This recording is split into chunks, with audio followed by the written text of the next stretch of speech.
चलिए, हम लोगों ने अगली क्लास में ईएमएफ ऑफ द बैटरी के बारे में सीखा था। तो थोड़ी सी बात इंटरनल रेजिस्टेंस की थी। हम लोगों ने क्या कहा था कि अगर मान लीजिए ये कोई बैटरी है तो इसके अंदर जो है बेसिकली अगर देखा जाए, अगर ठीक है, तो कुछ इलेक्ट्रोलाइट होगा। जो इलेक्ट्रोलाइट होगा वो जब इसमें करंट फ्लो करेगी तो हीट करेगा और एक रेजिस्टेंस ऑफर करेगा। ठीक है, तो हम जो बैटरी है उसे इस तरीके से लिख सकते हैं, मतलब ठीक है, यहाँ पे उसका ईएमएफ दिखा दें और यहाँ पे उसका इंटरनल रेजिस्टेंस दिखा दें। हाँ, तो हम इस तरीके से कह सकते हैं। तो अब आप ऐसे सोचिए, मान लीजिए ये कोई बैटरी है, इसका ईएमएफ ये है, इसका इंटरनल रेजिस्टेंस, ठीक है, और ये जो है ये कोई करंट आई सप्लाई कर रही है। तो अगर ये आई सप्लाई कर रही है तो टी समय में, ठीक है, ये जो है ये आईटी चार्ज सप्लाई करेगी। तो अगर ये आईटी चार्ज टी समय में सप्लाई कर रही है तो आपको ये बात पता है, ठीक है, कि जो बैटरी फोर्स होगा वो क्या करेगा, वो जो पॉजिटिव चार्ज होगा उसे यहां से यहां तक लेके जाएगा। अगर यहां से क्यू चार्ज निकल रहा है, इसका मतलब बैटरी फोर्स इस नेगेटिव टर्मिनल से पॉजिटिव टर्मिनल तक क्यू चार्ज लेके आया होगा। ठीक है, अगर वो क्यू चार्ज लाया होगा, ठीक है, तो उसने एक्चुअल में कितनी एनर्जी दी हो, तो उसने जो एनर्जी दी होगी वो Q इंटू ईएमएफ, इतनी एनर्जी जो है, ठीक है, वो सप्लाई की होगी और एक्चुअल में वो इतनी एनर्जी दिया होगा। लेकिन ठीक है, इस रेजिस्टेंस के कारण, ये जो रेजिस्टेंस है इसके कारण क्या हुआ होगा, भाई करंट आई ऐसे फ्लो हो रहा है ना, ठीक है, तो इस ये जो बैटरी है, ठीक है, वो एक्चुअल में इतनी एनर्जी दी होगी, लेकिन इस रेजिस्टेंस के कारण जो कुछ एनर्जी है वो लॉस कर गई होगी। ठीक है, तो कितनी एनर्जी लॉस की होगी, तो आप ऐसे देखिए, ये हायर पोटेंशियल पे होगा, करंट इधर से जा रहा है तो ये हायर पोटेंशियल, ठीक है, और ये लोअर पोटेंशियल। याद रखेंगे करंट हमेशा हायर पोटेंशियल से लोअर पोटेंशियल की तरफ चलती है। ठीक है, तो यहां पे अगर हम देखें तो हम क्या देखेंगे कि जो यहां पे लॉस हो रहा है एनर्जी का, ठीक है, वो कितना हो रहा है। तो स्वाभाविक सी बात है, ठीक है, तो एनर्जी का लॉस होगा वो Q इंटू V होगा। रजिस्टर के अक्रॉस पोटेंशियल ड्रॉप जो होता है ओम्स लॉ के अकॉर्डिंग IR होता है, तो क्या हो जाएगा QIR, और Q की वैल्यू जो है वो IT है इंटू IR। ठीक है, तो कितना हो जाएगा I स्क्वायर RT। तो QE एनर्जी जो है वो तो बैटरी ने दिया और लॉस कितना हो गया I स्क्वायर RT। ठीक है, इसका मतलब जो बची हुई एनर्जी है, जब चार्ज यहां से चल के Q चार्ज यहां से चल के यहां तक पहुंचा, तो बची हुई जो एनर्जी है वो कितनी होगी। ठीक है, मान लेते हैं इनके टर्मिनल्स के क्रॉस पोटेंशियल डिफरेंस V है।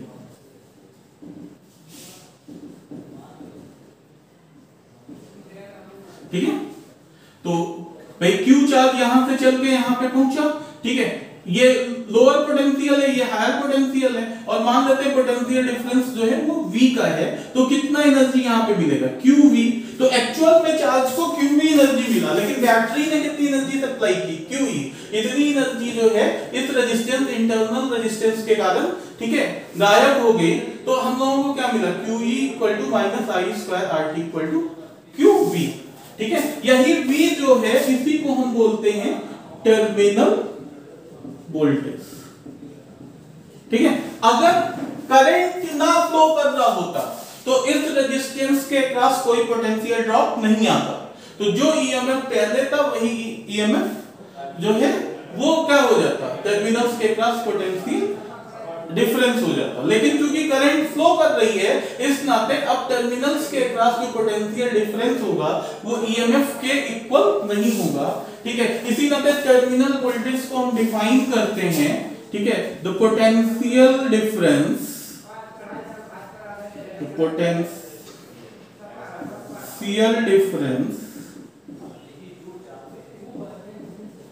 across the terminals of the battery when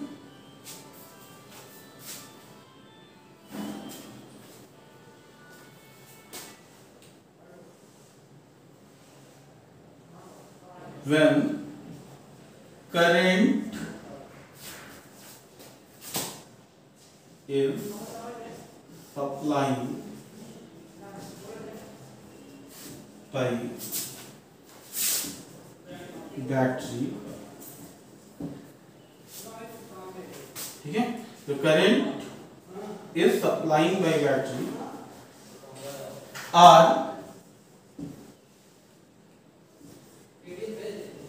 battery is charging,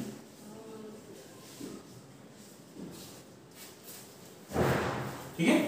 The potential difference across the terminals of the battery when current is supplied by battery, जब बैटरी के द्वारा current supply किया जा रहा हो, ठीक है, उस समय पोटेंशियल डिफरेंस, ठीक है, या फिर बैटरी जो है वो चार्ज हो रही हो उस समय।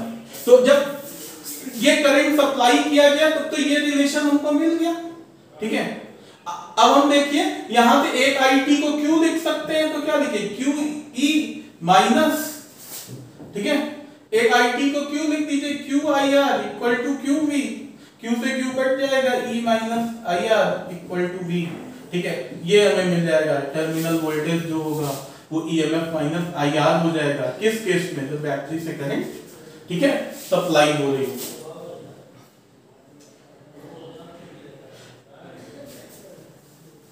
अगर बैटरी को करंट दी जा रही हो, ठीक है, उस केस में क्या होगा, EMF E हो, इंटरनल रेजिस्टेंस R हो, तो टर्मिनल वोल्टेज जो हो जाएगा, ठीक है, V वो E प्लस IR हो जाएगा, ठीक है, V equal to E plus IR हो जाएगा। तो ये बात आपके समझ में आती है। अगर इसी चीज को देखा जाए, ठीक है, तो देखिए कैसे और देख सकते हैं।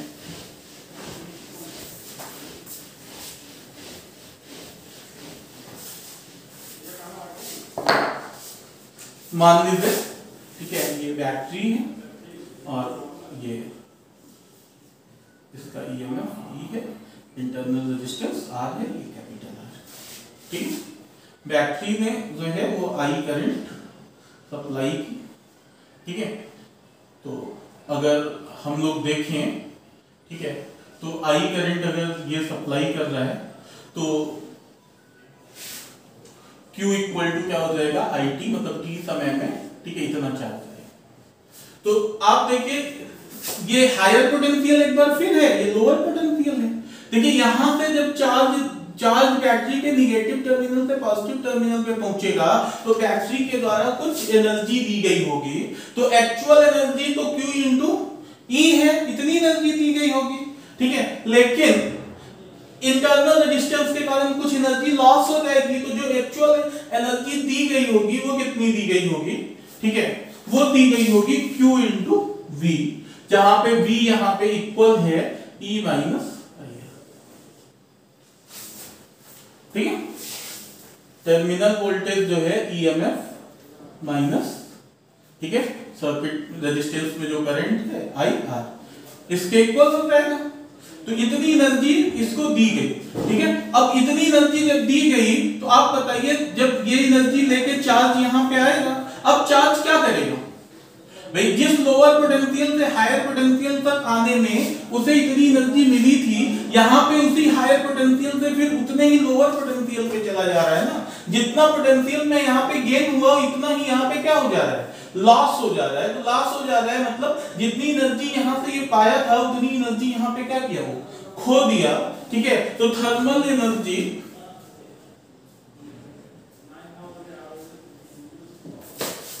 प्रोड्यूस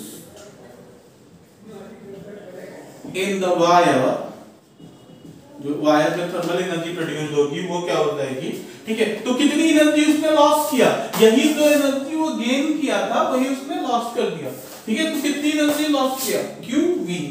तो Q को IT लिख दिया जाए, IT into V, तो ये क्या हो जाएगा VIT, ठीक है।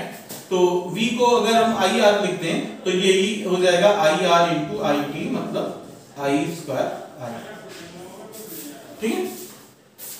और IT को अगर हम Q लिख दें तो यही QVV बन जाएगा, ठीक है। और अगर हम चाहें तो इसको देखिए, QV तो पहले से ही बना के रखा है, तो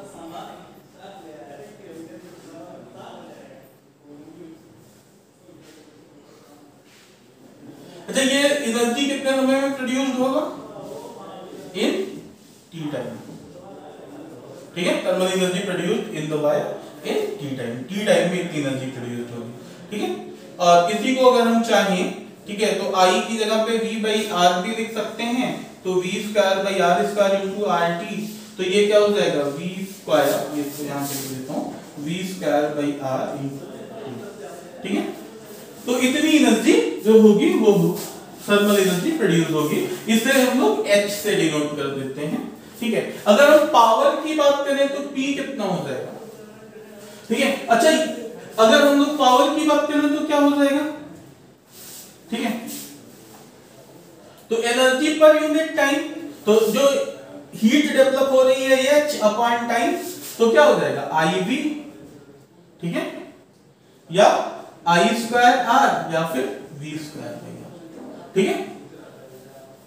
अगर यहां से देखिए तो बैटरी ने कितनी एनर्जी सप्लाई की, बैटरी ने, ठीक है, आपने कहा QV एनर्जी सप्लाई की, तो energy supplied by battery to Q charge को कितनी एनर्जी सप्लाई हुई बैटरी के द्वारा, Q इंटू V, जहां पे V क्या है, ठीक है, V जो है वो टर्मिनल वोल्टेज है,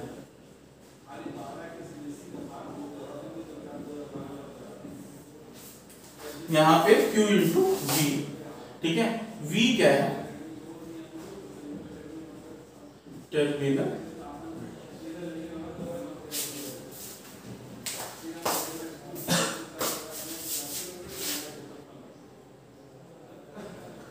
ठीक है।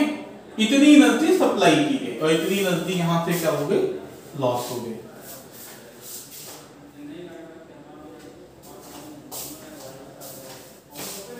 अगर आप चाहें तो Q इक्वल टू IT भी लिख सकते हैं, तो इसको ITV भी कर सकते हैं, ठीक है, बाकी फॉर्म में भी कन्वर्ट कर सकते हैं, तो यहां पे पता चल जाएगा T टाइम में कितनी एनर्जी जो है वो क्या किया गया, ठीक है, बैटरी के द्वारा सप्लाई किया गया चार्ज को, ठीक है। ये कौन सा एनर्जी है जो फाइनली उसे मिलेगा, ठीक है, सप्लाई तो ज्यादा एनर्जी करेगी, फिर मिलेगा इतना, ठीक है, बाकी तो इंटरनल एनर्जी के कारण लॉस हो जाएगा।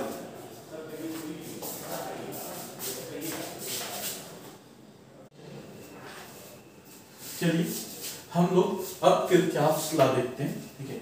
किरचॉफ ने दो लॉ दिए थे, पहला किरचॉफ्स करंट लॉ, जिसे KCL कहा जाता है, ठीक है। कि ये लॉ जो होता है ये जंक्शन पे बेस्ड लॉ है, इस नाते इसका एक और नाम दिया जाता है जंक्शन लॉ, लिखा है this law is also known as junction law, junction law के नाम से भी ये जाना जाता है, ठीक है। अकॉर्डिंग टू इट, अब इसके अकॉर्डिंग क्या होता है, तो अगर आपको ये जानना है तो सबसे पहले ये जान लीजिए जंक्शन क्या है, ठीक है।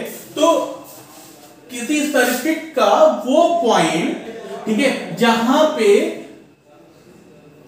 कम से कम एक करंट आ रही हो, ठीक है, और एक से ज्यादा जो है वो ब्रांचेस में करंट जा रही है, ठीक है। जैसे ये क्या हो गया, ये पॉइंट, ये जंक्शन पॉइंट हो गया, एक करंट आई और, ठीक है, दो या दो से ज्यादा, ठीक है, ब्रांचेस में क्या होगी, डिस्ट्रीब्यूट होगी, ठीक है। तो हम क्या कहेंगे, ये पॉइंट जो है ये कौन सा पॉइंट है, जंक्शन पॉइंट है। जैसे यहां पे देखिए ये पॉइंट भी कैसा पॉइंट है, जंक्शन पॉइंट है, ठीक है। यहाँ पे जो है देखिए कई सारी करंट्स आ रही हैं और कुछ करंट्स जा रही हैं।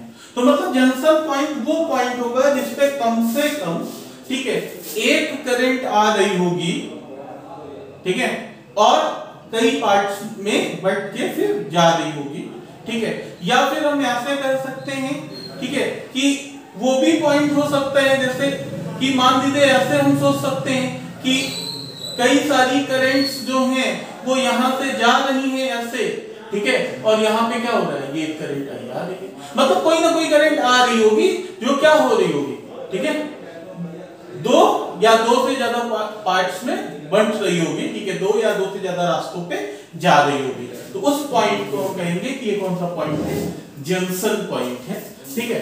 तो करंट क्या है, फ्लो ऑफ चार्ज है, ठीक है, मतलब इस पॉइंट पे क्या हो रहा होगा, कुछ चार्जेस आ रहे होंगे, कुछ चार्जेस जा रहे होंगे, करंट आ रही है मतलब पॉजिटिव चार्ज कुछ आ रहा होगा, ऐसा मान सकते हैं, ठीक है। अगर हम करंट की बात करते हैं तो हम लोग ऐसा मान लेते हैं कि पॉजिटिव चार्ज फ्लो कर रहा है, जबकि एक्चुअल में आपको पता है कंडक्टर के अंदर जो होता है वो इलेक्ट्रॉन्स मूव करते हैं, फ्री इलेक्ट्रॉन्स मूव करते हैं, ठीक है। तो कुछ करंट अगर आ रही है इसका मतलब कुछ चार्ज जा रहा होगा, ठीक है, और कुछ करंट जा रही है इसका मतलब कुछ चार्ज जा रहा होगा। तो ये ना यही कहता है कि जंक्शन पे कोई भी चार्ज कभी इकट्ठा नहीं होगा, ठीक है, जितने चार्ज आएगा, ठीक है, उतना सारा का सारा चला जाएगा, ठीक है, यहाँ पे कोई भी चार्ज इकट्ठा नहीं होगा, ठीक है, मतलब, ठीक है, किसी भी पॉइंट पे जितना करंट इस जंक्शन में इन कर रहा होगा उतना ही करंट इस जंक्शन से क्या करेगा, बाहर भी निकलेगा। तो इसी चीज को लिखा गया, ठीक है, कि according to it at any junction, किसी भी जंक्शन पे the sum of the electric currents entering the junction, ठीक है, वो करंट्स जो जंक्शन पे क्या कर रहे हैं, एंटर कर रहे हैं, must equal to the sum of the currents leaving the junction, ठीक है, उन करंट्स के सम के इक्वल होगा जो जंक्शन से क्या कर रहे हैं, लीव कर रहे हैं। तो अगर आप ध्यान से देखिए, ठीक है, तो इस जंक्शन पे कौन कौन सी करंट आ रही है, एक 2 एम्पियर यहां से आ रही है, ठीक है, और ये I4 आ रही है जिसकी वैल्यू नहीं गिवन है, यही हमको पता करना है, ठीक है, और यहां पे कौन कौन सी करंट जा रही है, 4 एम्पियर जा रही है और 3 एम्पियर जा रही है। तो मैंने अगर कहा, ठीक है, क्या कहा कि इस जंक्शन पे जितनी करंट्स आ रही होंगी, ठीक है, तो कौन कौन सी करंट आ रही है, I1 और I4, तो मैंने लिखा I1 प्लस I4, इन जो आने वाली करंट्स हैं उनका सम इक्वल होगा किसके, ठीक है, जो करंट्स जा रही है, कौन कौन जा रहा है, I2 और I3, तो मैंने लिखा किससे इक्वल होगा, I2 प्लस I3 के, ठीक है। अब I1 की वैल्यू हमको 2 एम्पियर गिवन थी, ठीक है, I4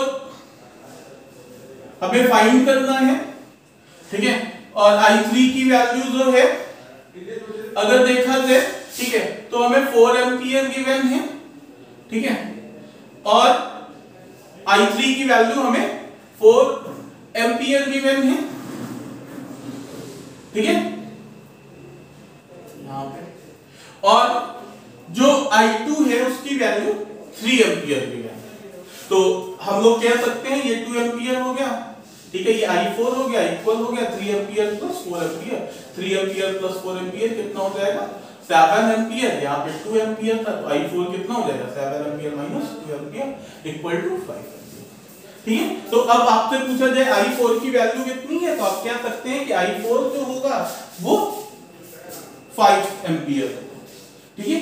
तो ये किरचॉफ का फर्स्ट लॉ था जो क्या कहता है, ठीक है, कि जंक्शन पे कोई भी चार्ज इकट्ठा नहीं होगा, ठीक है, और this law is simply a statement of conservation of charge. ये जो लॉ है वो क्या है, ये एक स्टेटमेंट है किस चीज का, कंजर्वेशन ऑफ चार्ज का, ठीक है, मतलब यहाँ पे जितना चार्ज आ रहा है उतना ही चार्ज बाहर चला जा रहा है, इस पॉइंट पे नेट चार्ज जो है वो क्या है, 0 है, अगर पहले 0 था तो अब भी 0 बना हुआ है, ठीक है, इसी को हम लोग क्या बोलेंगे, ठीक है, कंजर्वेशन ऑफ चार्ज, और कहेंगे कि ये लॉ जो है वो कंजर्वेशन ऑफ चार्ज पे बेस्ड है।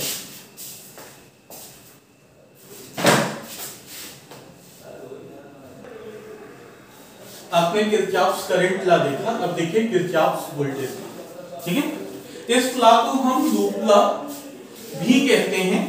ठीक है, कहीं कहीं मेश लॉ के नाम से भी ये जाना जाता है। जो किरचॉफ्स वोल्टेज लॉ है वो क्या कहता है? ठीक है, इसको देखिए, अकॉर्डिंग टू इट, ठीक है, the algebraic sum of the change in potential in complete traversal of the closed loop. तो अगर क्लोज्ड लूप की बात करें तो मान लीजिए ये कोई रेजिस्टेंस एक सर्किट में लगा हुआ है, ठीक है, ये एक बैटरी लगी हुई है, मान लेते हैं एक और रेजिस्टेंस ऐसे लगा हुआ, ठीक है, और जो ये बैटरी है ये आई करंट सप्लाई कर रही है। तो अगर ये देखिए यहाँ पे ये क्लोज्ड लूप बनता हुआ दिख रहा है, अगर इस लूप के किसी पॉइंट से हम चलना शुरू करें और उसी पॉइंट पे वापस आ जाएं, ठीक है, तो इसी चीज की बात कर रही है complete traversal of a closed loop. जो क्लोज्ड लूप है उसका कंप्लीट ट्रैवर्सल, ठीक है। तो क्या बोला जा रहा है कि द चेंज इन पोटेंशियल, जो पोटेंशियल में चेंज होगा वो क्या होगा, वो मतलब उसका अलजेब्रिक सम, ठीक है, क्या होगा, 0 होगा। मतलब आई करंट अगर ऐसे जा रही है, ठीक है, तो आपको ये समझना चाहिए ये हायर पोटेंशियल है, ये लोअर पोटेंशियल है।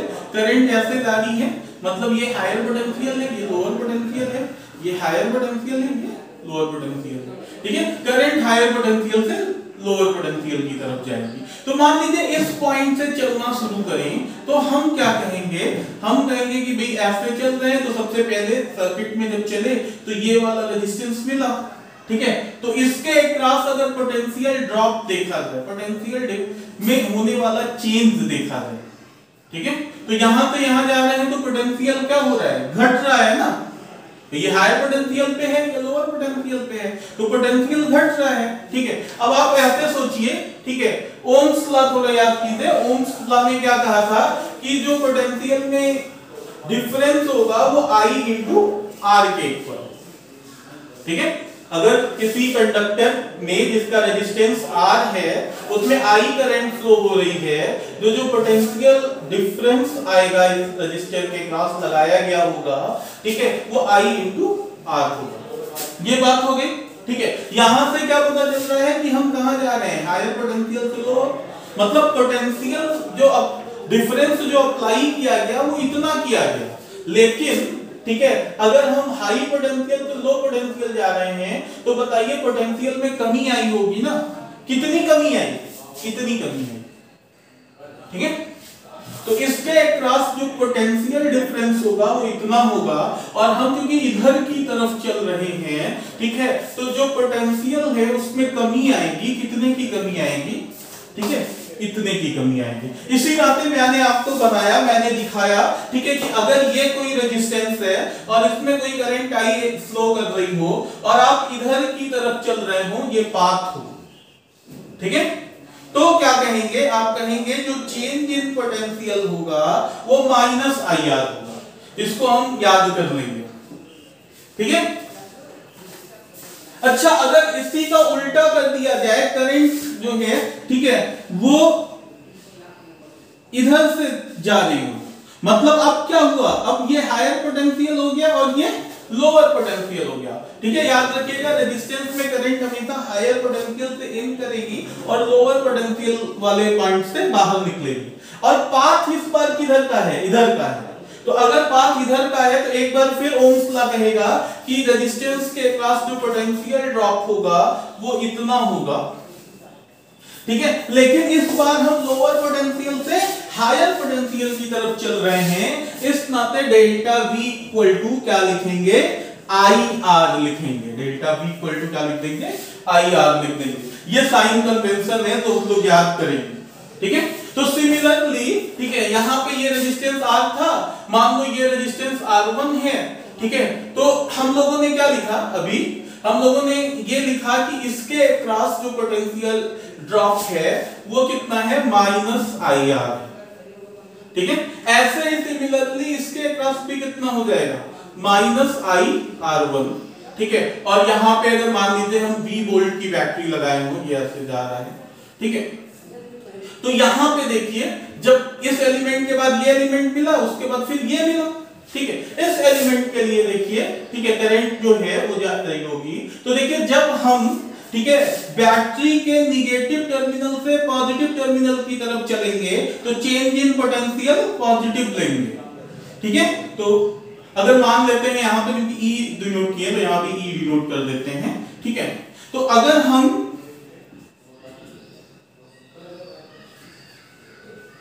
ठीक है, यहां से यहां आ रहे हैं इस पाथ पे, तो हम चेंज इन पोटेंशियल क्या लेंगे, ठीक है, E लेंगे, ठीक है। और अगर हम पॉजिटिव टर्मिनल से निगेटिव टर्मिनल की तरफ चल रहे हो, मेरा पाथ ये हो, तो हम चेंज इन पोटेंशियल क्या लेंगे, -E लेंगे, ठीक है। तो ये बात आपके समझ में आनी चाहिए। तो अब देखिए यहां से हम किधर जा रहे हैं, निगेटिव टर्मिनल से पॉजिटिव टर्मिनल की तरफ, तो इस नाते हम चेंज इन पोटेंशियल क्या लेंगे, +E लेंगे। तो मैंने इसको +E ले लिया और जहां से चले थे देखिए अब वहां पे वापस पहुंच गए, तो इक्वल टू कितना कर दिए, 0 कर दिए। तो ये है किरचॉफ वोल्टेज लॉ लगाने का तरीका। मतलब इस लूप में जितने भी एलिमेंट्स हैं सबके क्रॉस पोटेंशियल ड्रॉप्स का जब सम करेंगे, ठीक है, लूप में ट्रैवल करते हुए, ठीक है, और जहां से चले थे वहीं पे क्या करें, वापस आ जाएं, ठीक है। मतलब आप क्या करें, कंप्लीट ट्रैवर्सल करें क्लोज्ड लूप का, तो जो अलजेब्रिक सम आएगा, ठीक है, वो कितना आएगा, सारे पोटेंशियल ड्रॉप्स का वो 0 आएगा। इसको इस तरीके से आप देख सकते हैं। तो मुझे लगता है ये बात आपके समझ में आई होगी। अच्छा, इसी काम को, ठीक है, हम ऐसे भी कर सकते थे। मान लीजिए कि ये रेजिस्टेंस R है, ये रेजिस्टेंस R1 है, ठीक है। यहां पे मैंने एक EMF लगा दिया, ठीक है। और उसके बाद फिर हमने जो है वो I करंट जो है वो यहां से दी। तो जब हम लोगों ने I करंट यहां से दी, ठीक है, तो I करंट दी, मतलब बैटरी ने I करंट सप्लाई की, ठीक है। तो हम लोग ऐसे कह सकते हैं कि बैटरी के पॉजिटिव टर्मिनल से करंट निकलेगी और नेगेटिव टर्मिनल पे वापस आएगी, ठीक है। करंट यहां से निकली, ये हायर पोटेंशियल, ये लोअर पोटेंशियल, ये हायर पोटेंशियल, ये लोअर पोटेंशियल, ऐसे बना लीजिए। करंट जिधर चल रही है वो हायर पोटेंशियल, ठीक है, दूसरा वाला लोअर पोटेंशियल, ये हायर पोटेंशियल, ये लोअर पोटेंशियल, ठीक है। अब आप क्या कीजिए, ऐसे लूप पे चलना शुरू कीजिए। यहां पे चले, लिखिए रेजिस्टर के अक्रॉस पोटेंशियल डिफरेंस, सीधे सीधे फॉर्मूला याद है, ओम्स लॉ, IR, ठीक है। और फिर क्या कीजिए, आप देखिए जो सेकेंड टर्मिनल आपको मिल रहा है, ठीक है, एलिमेंट का, उस पे जो साइन बना हुआ है वही साइन बना दीजिए, ठीक है। तो यहां पे साइन जो है वो कितना निगेटिव बना हुआ है, निगेटिव बना दीजिए। फिर आगे बढ़िए, देखिए, ठीक है, यहां से यहां चलिए, फिर रजिस्टर के अक्रॉस पोटेंशियल ड्रॉप कितना हो जाएगा, ठीक है, IR1। और फिर देखिए सेकंड टर्मिनल निगेटिव है, निगेटिव बना दीजिए। यहां पे आइए तो देखिए ये निगेटिव टर्मिनल होगा, ये पॉजिटिव टर्मिनल होगा, ठीक है। तो निगेटिव से पॉजिटिव गए, ऐसे ही तो चल रहे हैं, देखिए, ठीक है। सेकंड टर्मिनल जो है वो पॉजिटिव है, तो +E लिख दीजिए, जहां से चले थे वहीं पे वापस पहुंच गए, इक्वल टू 0 कर दीजिए। देखिए ये वाला रिलेशन और ये वाला रिलेशन आपको दोनों सेम मिला कि नहीं मिला, ठीक है। तो ये सेम रिलेशन आपको मिल गया। तो ये वाला कॉन्सेप्ट जो है वो हम लोग यूज करेंगे। हम क्या करेंगे, ठीक है, हम करंट जो है पहले वो हर ब्रांच में बना देंगे। करंट बनाने के बाद फिर हम क्या करेंगे, ठीक है, हम कहेंगे कि करंट जिस रास्ते से जा रही है रजिस्टर में वो हायर पोटेंशियल पे, ठीक है, और जहां से निकल रही है वो लोअर पोटेंशियल पे, इस तरीके से। और बैटरी के लिए तो आप लोगों को क्लियर पता है कि जो पॉजिटिव टर्मिनल होगा वो हायर पोटेंशियल पे होगा, ठीक है, और जो निगेटिव टर्मिनल होगा वो लोअर पोटेंशियल पे होगा। तो उसको यूज करते हुए, ठीक है, हम लोग हमेशा साइन किसका लेंगे, सेकेंड टर्मिनल, ठीक है। अगर मान लीजिए आप कह रहे हैं मैं इधर से चल रहा हूं, कोई कहता नहीं इधर से नहीं चलते हैं, इधर से चलते हैं, ठीक है। तो देखिए क्या होगा, यहां से चलना शुरू कीजिए, इसका सेकंड टर्मिनल निगेटिव लिखिए -E, इसका सेकंड टर्मिनल पॉजिटिव, क्या लिखेंगे पोटेंशियल ड्रॉप इसके क्रॉस जो होगा वो IR1 हो जाएगा, सेकंड टर्मिनल पॉजिटिव IR, जहां से चले थे वहीं पे वापस आ गए 0, ठीक है, IR1 प्लस IR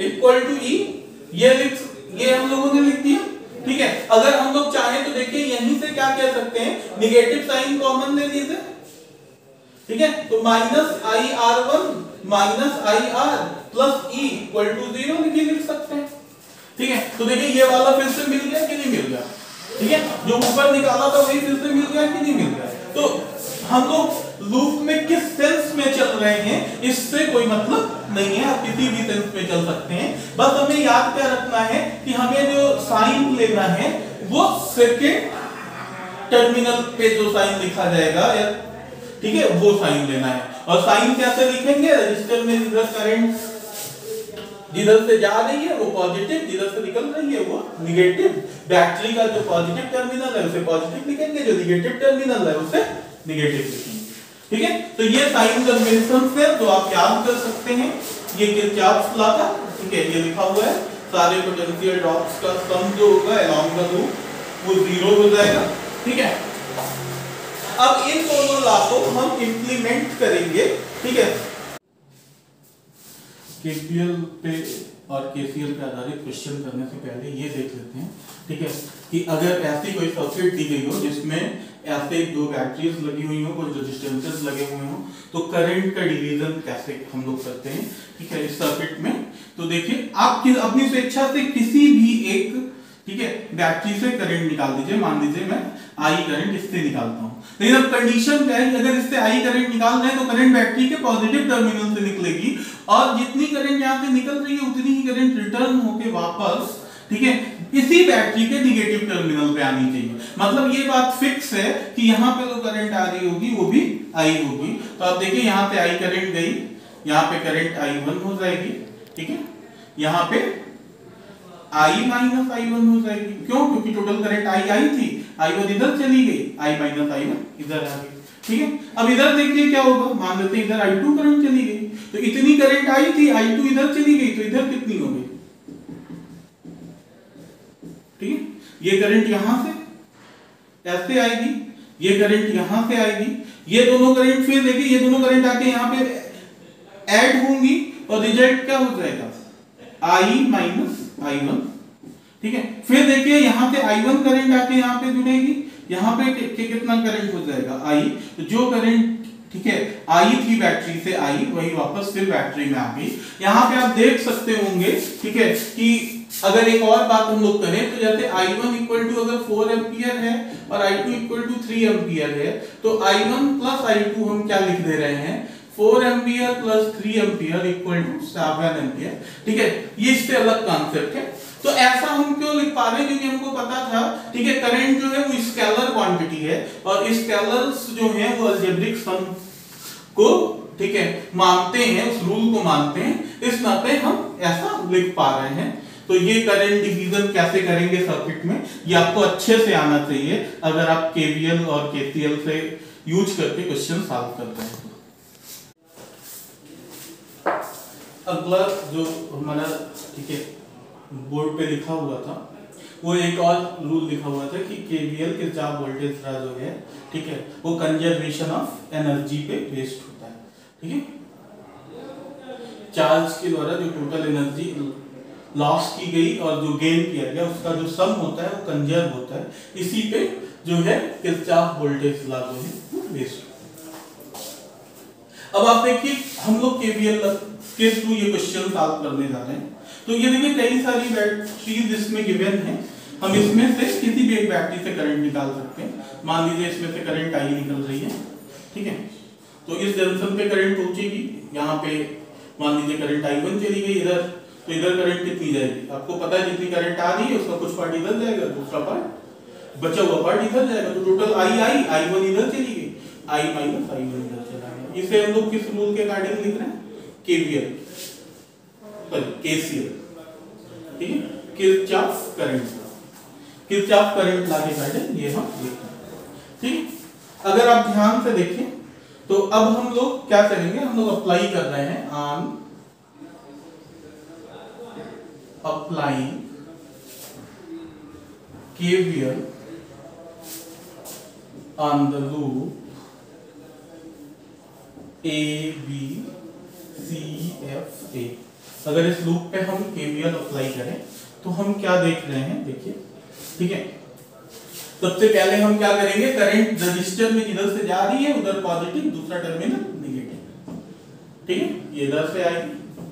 बैटरी का ये टर्मिनल पॉजिटिव, ये नेगेटिव, ठीक है। अब देखिए यहां पे चलना शुरू करें, यहां पे क्या सेकंड टर्मिनल पॉजिटिव है तो लिखे, ठीक है, ये 5 है तो लिखे 5। यहां पे रजिस्टर के क्रॉस ड्रॉप कितना होता है, I into R, 2 into I, second terminal negative, -2I। यहां देखिए सेकंड टर्मिनल नेगेटिव, ठीक है, 2 into I1, resistance into current, second terminal negative, -10 equal to 0, मतलब जहां चले थे वहीं से अब देखिए वापस आ गए। उसके बाद बाकी कनेक्टिंग वायर्स हैं जिनका रेजिस्टेंस हम 0 मानते हैं, तो -2I -2I1 -5 इक्वल टू 0, ठीक है, 2I plus 2I1 plus 5 equal to 0, अब नेगेटिव साइन कॉमन में लेते हैं, 2I plus 2I1 equal to -5, ठीक है, ये इक्वेशन नंबर 1 हो गई। देखिए इसमें 2 अननोन है तो हमें क्या करना चाहिए, हमें एक इक्वेशन और बना लेना चाहिए, तो हम कहेंगे on applying KVL on the loop, ठीक है, किस लूप पे हम KVL अप्लाई कर रहे हैं, A B C D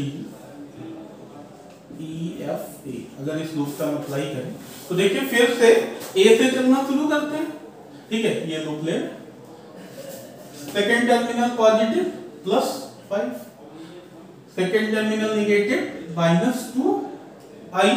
अब आपको तो पता चल गया होगा ना, करंट इनटू रेजिस्टेंस करना है रजिस्टर में, ठीक है। यहां पे फिर आइए सेकेंड टर्मिनल -2I -I1, यहाँ पे सेकंड टर्मिनल नेगेटिव -20, जहां से चले तो देखिए वहीं पे वापस आ गए equal to 0, 5 -2I -2I plus 2I1 -20 equal to 0।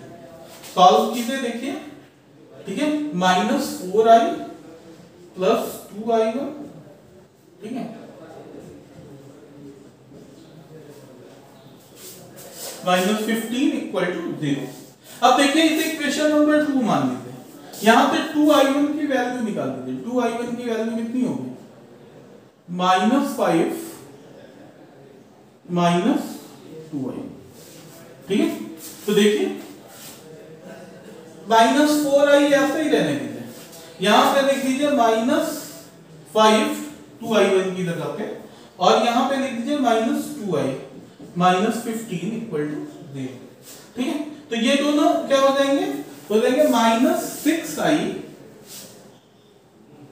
-20 equal to 0, तो -6I इक्वल टू 20, ठीक है, I इक्वल टू हो जाएगा 20/6 -10/3, सॉल्व कर लेंगे, ठीक है। निगेटिव साइन क्या बता रहा है, निगेटिव साइन ये बता रहा है हमने जिस डायरेक्शन में करंट एज्यूम की थी उस डायरेक्शन में करंट नहीं है। नेगेटिव साइन indicates that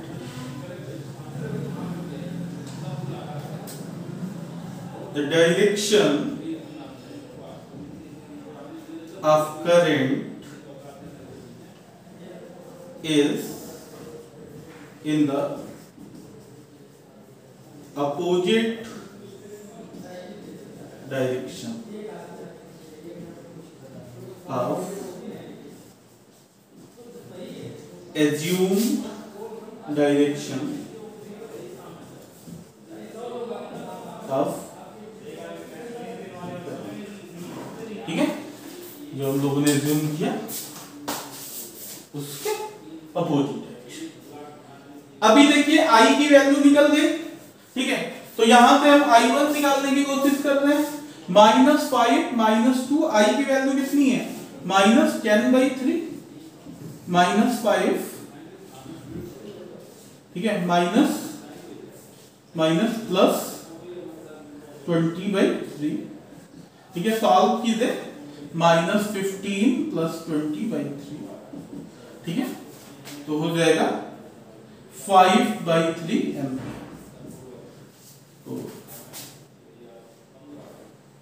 ठीक है, तो अगर इसको सिंप्लीफाई किया जाए तो ये वैल्यू किसकी आई, 2I1 की, ठीक है। तो यहां से अगर हम लोग I1 निकाले, मैं यहां लिख देता हूं, I1 कितना हो जाएगा 5/6 एम्पियर, ठीक है। अगर ये I1 आ गया तो I - I1 कितना हो जाएगा, देखिए ये वैल्यू कितनी आई है, -10/3 I आया है, ठीक है, और माइनस साइन के साथ यहां से माइनस साइन मिलेगी, ठीक है, और I1 की वैल्यू कितनी आई है, 5/6,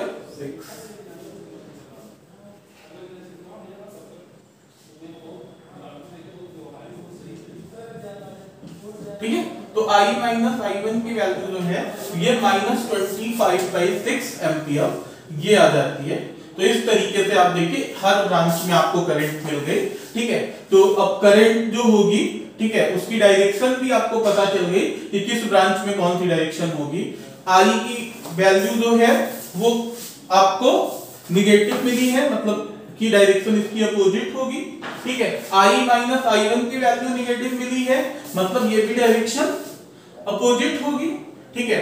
और आपको जो है वो I1 की जो वैल्यू मिली है वो पॉजिटिव मिली है, मतलब ये डायरेक्शन जो है वो सही है। मतलब कि करंट किस फैक्टरी ने दिया, कुछ पार्ट इधर गया कुछ पार्ट इधर, ठीक है। तो यहां से ये बात आपको क्लियर होगी। चलिए हम लोग कॉम्बिनेशन ऑफ रेजिस्टेंसेस की बात कर रहे हैं, ठीक है। तो इसमें एक पार्ट हम ले रहे हैं इन सीरीज, पहला जो होगा वो इन सीरीज होगा, रेजिस्टेंसेस को हम कंबाइन कर रहे हैं, तो पहले हम सीरीज में कंबाइन कर रहे हैं। तो देखिए सीरीज कॉम्बिनेशन किसे कहते हैं, मान लीजिए ये कोई रेजिस्टेंस है, ठीक है, R1, और ये कोई रेजिस्टेंस R2, और ये कोई रेजिस्टेंस है। अगर पहले रेजिस्टेंस का दूसरा एंड दूसरे रेजिस्टेंस के एक एंड से, ठीक है, इस दूसरे रेजिस्टेंस का ये एंड इस रेजिस्टेंस के इस एंड से जुड़ा हो, तो इस तरीके से जो कॉम्बिनेशन बढ़ेगा, ठीक है, वो क्या कहलाएगा, सीरीज कॉम्बिनेशन। यहां पे कहलाएगा रेजिस्टेंसेस इन सीरीज, ठीक है। जो रेजिस्टेंसेस हैं वो सीरीज में,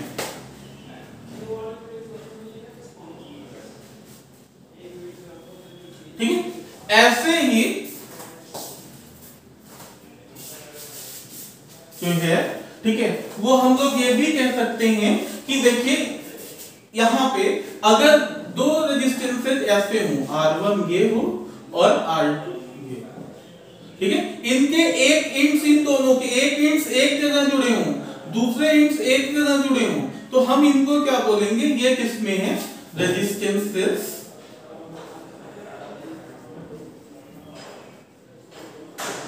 आर इन पैरेलल, ठीक है।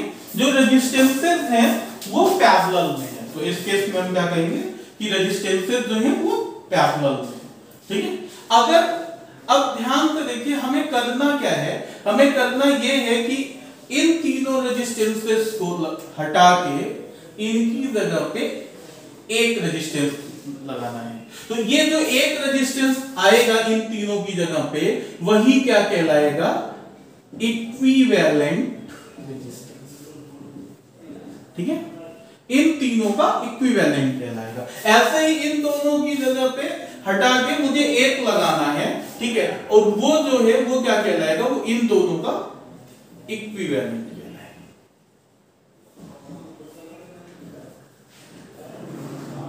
ठीक है।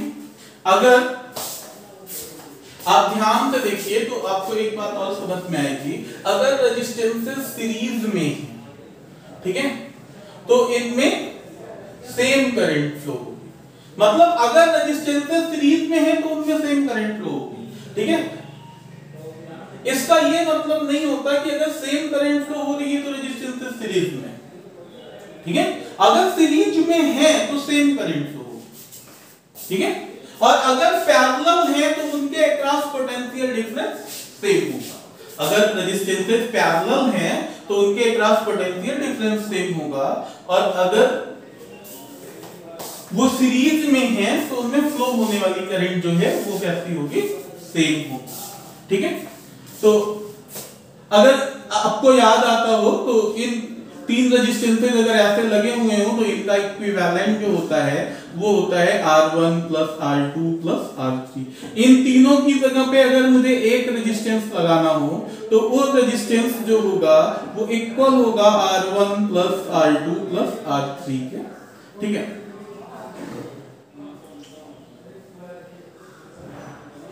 अगर यहाँ B वोल्ट की बैटरी लगी है, यहाँ भी B वोल्ट की बैटरी लगी होगी, अगर ये बैटरी I करंट दे रही है तो अभी भी ये बैटरी क्या करेगी, I करंट देगी, ठीक है। अगर रेजिस्टेंसेस पैरेलल में हैं तो इनका इक्विवेलेंट हम कैसे निकाल सकते हैं, 1/R equal to 1/R1 plus 1/R2, ठीक है। अच्छा, अगर ये I करंट दे रही हो, यहाँ पे I1 करंट आ रही हो, यहाँ पे I2 करंट आ रही हो, तो देखिए इन दोनों की जगह पे, ठीक है, हम एक अगर रेजिस्टेंस लगाएं और हम उसे Rp कहें तो Rp जो है, ठीक है, वो क्या हो जाएगा, R1 R2 अपान R1 प्लस R2। यहाँ से आप चाहें तो निकाल सकते हैं इस फार्मूले का यूज करके, ठीक है। अगर V वोल्ट की बैटरी यहाँ पे लगी है, यहाँ भी लगी है, तो ये करंट I है, तो ये भी करंट I। अच्छा, करंट्स जो है, जो ये I करंट है, देखिए यहाँ पे दो भागों में बंट रही है, एक I1 और दूसरा I2। तो I1 और I2 की जो वैल्यू होगी, तो I1 होगा वो क्या हो जाएगा, ठीक है। थोड़ा सा चेंज कर लेते हैं, देखिए इसको I2 कह देते हैं और इसको I1 कह देते हैं। तो अब देखिए जो I2 होगा, ठीक है, वो क्या हो जाएगा, R1 upon R1 plus R2 into I। R1 ये रेजिस्टेंस, R2 ये रेजिस्टेंस और I टोटल, ठीक है। ऐसे ही I1 क्या हो जाएगा, R2 अपान R1 प्लस R2, ठीक है। तो ये फॉर्मूले हैं जो याद कर लेंगे, जहां तक इनके डेरिवेशन की बात है, ठीक है। क्लास 10 में आपको ये डेरिवेशंस कराए गए होंगे, वहां पे आप हेल्प ले सकते हैं, ठीक है। तो इस तरीके से हम कॉम्बिनेशन ऑफ रेजिस्टेंसेस जो हैं उनकी बेसिक नॉलेज जो है वो ले लेते हैं।